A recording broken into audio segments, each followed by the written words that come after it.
সেকান্দার ভাই, এই যে আজকে ফারুক আহমেদ একটা তদন্ত কমিটির মুখোমুখি হয়েছে, এই একই প্রক্রিয়ার ভেতর দিয়ে কি আমিনুল ইসলাম বুলবুলেরও যাওয়া উচিত? আর এর সাথে আরেকটা প্রশ্ন, সেটা হচ্ছে যে এই যে আসিফ নজরুল এবং আসিফ মাহমুদ সজীব ভুঁইয়া, তারা ইন্টারিম টাইমে আপনি বললেন যে পুরো আমাদের স্পোর্টস এরিনাটাকে একদম ধ্বংস করে দিয়েছিল অলমোস্ট, তাদেরকে কি আসলে তদন্তের মধ্যে থেকে যাওয়া উচিত বা তাদের কোনো বিচার হওয়া উচিত? অবভিয়াসলি যে তদন্তটা হচ্ছে, এই তদন্তের তো তাদের অবশ্যই তাদের অংশগ্রহণ বা তাদের বিষয়গুলি আসবে এবং তারা তদন্তে অংশগ্রহণ করবে কিনা বা তাদেরকে ডাকা হবে কিনা আই ডোন্ট নো। তবে যদি ডাকা না হয় তাহলে সেটা হবে অন্যায়। আমি মনে করি তাদেরকেও ডাকা উচিত। আসিফ মাহমুদ সজীব ভুঁইয়াকে একবার না 10 বার ডাকা উচিত, কারণ নির্বাচনে তিনি ওখানে সমস্ত ম্যানিপুলেট বা যত অনিয়ম করার হাঁস পার্টি দেওয়া থেকে শুরু করে সব কিছু করেছেন, আর এই রাত ভরে এই অনিয়মগুলি করেছেন।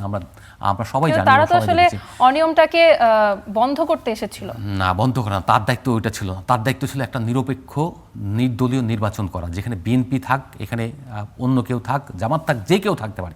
নির্বাচনে যদি সে স্বচ্ছভাবে জিতে আসে, তার জন্য সেই গ্রাউন্ডটা তৈরি করে দেওয়া উচিত ছিল। তার উচিত হয়নি যে আমিনুল ইসলাম বুলবুলের পক্ষ নিয়ে আর একটা পক্ষকে, বিএনপি সমর্থিত পক্ষকে। আমিনুল ইসলাম বুলবুলের পক্ষ নিয়ে তার আসলে কি হাসিল হয়েছে? কারণ তার হাসিল হয়েছে তিনি যেটা প্রতিষ্ঠিত করতে চেয়েছিলেন, এন্টি বিএনপি সেন্টিমেন্ট, এবং সেটা তিনি পেরেছেন। কারণ তখন মনে করেছে যে ওখানে কয়েকজন বিএনপি নেতার ছেলেরা ছিলেন, 4 জন ছিলেন, তাদেরকে মনে করেছে যে অযোগ্য, তারা আসবে কেন এখানে। তিনি যেটা চাইবেন সেটাই আসবে, তারা আসবেন। এবং তাদের ওখানে তো অনেক, আমরা তো জানি যে পয়সার লেনদেনও হয়েছে। তার যে পিএস ছিলেন, সেই পিএসের মাধ্যমে অনেক কিছু করেছেন, যেটা দেখেছি আমরা। রাজশাহীর যে পরিচালক হয়েছেন, তিনি একজন লন্ডনে একটা রেস্টুরেন্টের শেফ, তিনি এখানে এসে বাংলাদেশ ক্রিকেট বোর্ডের পরিচালক হয়ে গেলেন। হাউকাম? এবং তিনি এখন ফিক্সিংয়ের সঙ্গে অভিযুক্ত, এবং তার তদন্ত হয়েছে যে অ্যালেক্স মার্শাল তিনি তদন্ত করেছেন, সে তার রিপোর্টও আসবে। তো এইরকম যদি হয়ে থাকে, বাংলাদেশ ক্রিকেটের উপর যদি এইরকম পরিচালক আপনি নিয়ে থাকেন, আপনি তাদেরকে দিয়ে বাংলাদেশ ক্রিকেট চালাবেন?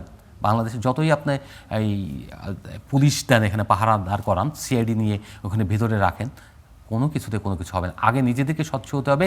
নিজেদের প্রক্রিয়া যদি, নির্বাচনের প্রক্রিয়া যদি স্বচ্ছ না হয়, তাহলে কোনো কিছু ভালো হবে না। আপনার প্রভাব সংগঠকদের মূল্যায়ন করতে হবে। আজকে ঢাকা প্রিমিয়ার লিগ নেই, লিগের দলগুলো সরে গেছে Dhaka premier league. Dhaka league ছাড়া আপনি কোনোভাবেই ক্রিকেটের ডেভেলপমেন্ট করতে পারবেন না, যতই ক্রিকেটারদের রুটি রুজি যেটা ক্রিকেটারদের তুলে আনতে পারেন আপনি। কিন্তু তাদেরকে ধরেন, আপনি ইন্টারমিডিয়েট পর্যন্ত আমি পাশ করলাম, কিন্তু বিশ্ববিদ্যালয়ে না পড়া পর্যন্ত আমি তার প্রকৃত বিকাশ যেটা আছে, সেটা আমার বড় চাকরি করা কিংবা বিসিএস ক্যাডার হওয়া, সেটা কিন্তু আমি পারছি না। ক্রিকেটারদের এখানে যদি প্রিমিয়ার লিগ না হয়, বছরে যে 20 লাখ 25 লাখ 50 লাখ টাকা পায়, এই টাকাটা যদি না থাকে, এখানে ক্রিকেটার তো তৈরি করবে না। ক্রিকেটারদেরকে বিকশিত হওয়ার, প্রতিদ্বন্দ্বিতামূলক ক্রিকেট খেলার মঞ্চ তৈরি করে দেবে এই ক্লাবগুলি, সেটা দিচ্ছে। আপনি তাদেরকে হয়তো একটা অনুদান দিচ্ছেন, ধরেন 20 লাখ 25 লাখ 30 লাখই দিলেন বছরে, কিন্তু তারা খরচ করে 5 কোটি 7 কোটি। আবাহনী মোহামেডানের মতো দল তারা প্রতিদ্বন্দ্বিতার সুযোগ করে দেয় বলেই আপনার লিস্টে ক্রিকেটে বাংলাদেশ একটা টপ পজিশনে ছিল, এবং লিস্টে ক্রিকেটই ছিল বাংলাদেশের সেরা ক্রিকেট, ওয়ানডে ক্রিকেট যেটা আমরা বলি। ওয়ানডে দলটাই কিন্তু আজ পর্যন্ত যত রেজাল্ট হয়েছে সব কিছু আমাদের সেখানে দিয়েছে। তো সেই ওয়ানডে ক্রিকেট এখন ডাউন কেন? এই যে লিগগুলো ঠিকমতো হয়নি লাস্ট কয়েক বছরে, এখন সেই ডাউন হওয়ার কারণে এই লিগ আমরা এখন ওয়ানডে ক্রিকেটে ভালো করছি না, ট্রানজ্যাকশন পিরিয়ড যাচ্ছে। আবার ধরেন এই লিগটা এবছর যদি না হয়, এই সময় চলে যাচ্ছে, এই সময় আপনি ফিরে পাবেন না। আপনি প্রথমে নির্বাচিত হয়ে, প্রথম উচিত ছিল আপনার নমনীয় হয়ে হলেও ক্লাবগুলোর সঙ্গে বসা, ভাই তুমি যাই করো, আমার বিরুদ্ধে আন্দোলন করো, অনেক কিছুই করো, কিন্তু লিগটা তোমরা খেলো। কিন্তু সেটা করেননি। আপনি ইগোইস্টিক, আপনি ইগো দেখিয়েছেন। কারণ আপনি এদেশে, আপনাকে জামায়াদর করে আনা হয়েছে, আপনি এসছেন, আপনি তো এদেশে কোনো কিছুই নেই রে ভাই, সবই তো আপনার এখন প্রবাসে। এরকম অনেক প্রবাসে, একজন আসছেন আমেরিকা থেকে, একজন অস্ট্রেলিয়া থেকে, আরেকজন আরেক জায়গা থেকে, যার এদেশে মানে ক্রিকেটের সাথে কোনো সংশ্লিষ্টতাই ছিল না দীর্ঘ জীবন, তিনি হঠাৎ করে এসে একেবারে বড়, সবচেয়ে বড় মুখপাত্র এখন তিনি, ভোকাল। তো এই যে এরকম যদি হতে থাকে, তাহলে বাংলাদেশের ক্রিকেট কখনোই। আপনি যেটা বললেন যে এক্সকিউজ মি, আমিনুল ইসলাম বুলবুলের ফারুক ভাইয়ের মতো এরকম তদন্তের মুখোমুখি হওয়ার কথা, অলরেডি তার সঙ্গে কিন্তু একবার তদন্ত কমিটি যোগাযোগ করেছে, এবং আজকে ওনার সঙ্গে আমাদের কথা বলার একটা সুযোগ হয়েছিল। ওনার ওখানে গিয়েছিলাম আমরা কয়েকজন। তো যাওয়ার পরে ওখানে যে উনি জিজ্ঞেস করেছিলাম যে আপনি তদন্ত করুন, উনি বলছিলেন যে এটা স্বাধীন তদন্ত কমিটি, এই ব্যাপারে আমরা কিছু বলতে চাই না, এটি গোপনীয়। এরপরে ওনাকে তদন্তের মুখোমুখি অবশ্যই হতে হবে, ইন পার্সন, যে মানে আপনার প্রেজেন্ট থাকতে হবে। এখন প্রেজেন্টও হয়তো থাকবেন, যেটা হয়তো এতদিন আপনার অনলাইনে করেছে, এখন হয়তো প্রেজেন্ট হয়ে তিনি ওইসব কথা বলবেন, তার জায়গা থেকে তিনি ব্যাখ্যা দেবেন কী হয়েছিল না হয়েছিল। অনেকে বলে এসেছেন যারা পূর্বে যারা পরিচালক গিয়েছেন, আজকে একটা প্রেস রিলিজের মতো দিয়েছেন তদন্ত কমিটি, তারা ওখানে বলেছেন যে তাদের 6 দিন হয়েছে 15 কর্মদিবসের মধ্যে একেবারে 8-9 দিন তারা সময় নেবেন এবং এই 9 দিনের মধ্যে তারা যত বেশি সম্ভব সবার সাক্ষাৎকার নেবেন এবং যত রকমের ডকুমেন্ট সংগ্রহ করা যায় সেই ডকুমেন্ট সংগ্রহ করবেন। আমি ডেফিনেটলি বিশ্বাস করি আমিনুল ইসলাম বুলবুলের সমস্ত দিক থেকে তার ডকুমেন্ট ধরে ধরে ওনাকে প্রশ্ন করবেন এবং জানতে চাইবেন তিনি কি কি করেছেন, কোথায় কোথায় দিয়েছেন।